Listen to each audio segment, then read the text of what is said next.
There are things that are quite awful, but because we are used to them, they don't seem so bad or so intolerable to us, at least to hear.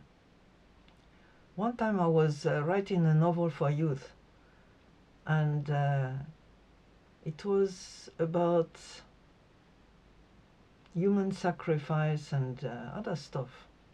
And the publisher in France said that he's not too sure that this is good for youth, that this is really horrendous. And I remember telling him at the time, what about all the death on your roads in France? Every weekend, people kill themselves in accidents, and it doesn't seem to disturb you. The number of deaths I'm talking about is less than that, actually. And they got persuaded and published it. But you know, we were used in Nigeria to hear things that would really be unpalatable here in the UK or in France. For example, usually after dark, we didn't go out. There was a kind of tacit curfew. And I remember one morning somebody saying, oh, did you hear what happened last night? Some people, we were living at the border of a campus to the town. And that town was a rural town, so with a dispersed habitat. No habitat together, you know. And somebody described it. Some people had gone to prayer meeting, I think.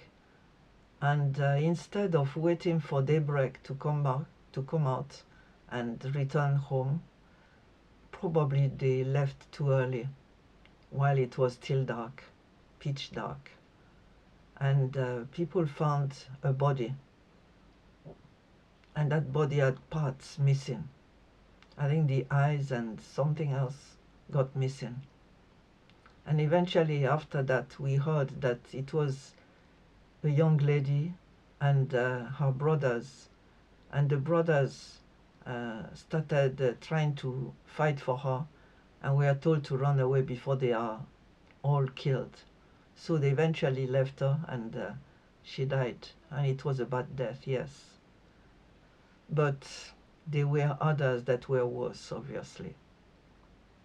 One time there was an old tree that was happening in the on the outskirts of Enugu, in Enugu State, then Anambra.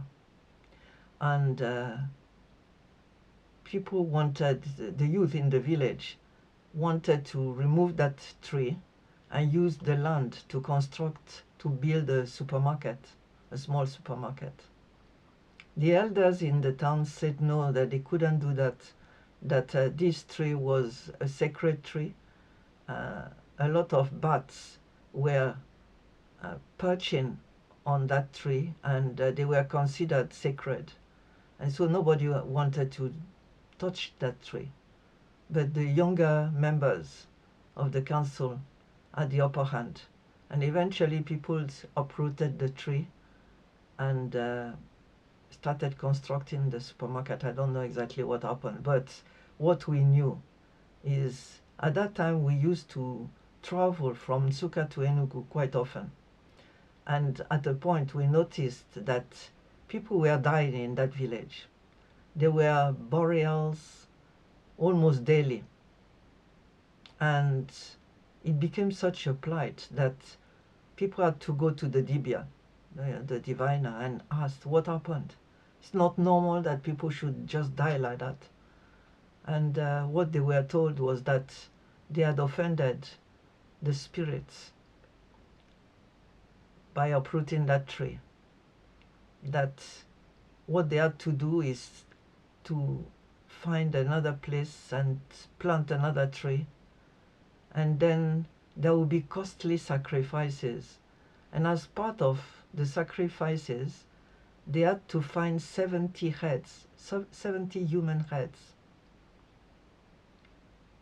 for the sacrifice. And so people went, they sent emissaries to behead some people. Of course, they couldn't do it in the village, so they started going further on.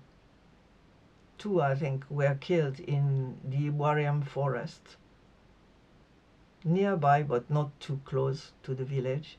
And then they went to different places and started, grabbing unsuspecting travelers. Where we lived at Nsuka, but outside campus, they cut 2 heads. The bodies were found on the way. Eventually, they got the 70, made the sacrifices. The death stopped. A tree was planted or chosen, and the bats went to that tree, and everything returned to normal. This is traditional religion, just in case you thought that this was really, really the one you want to embrace. But for us, that story was just part of life. I never thought much of it. I just knew that it was part of life, that it could happen. But it's not something we were telling abroad. Yeah, but it stuck. And I used that as an inspiration for one of my novels that got published in France eventually. Another story from Nigeria.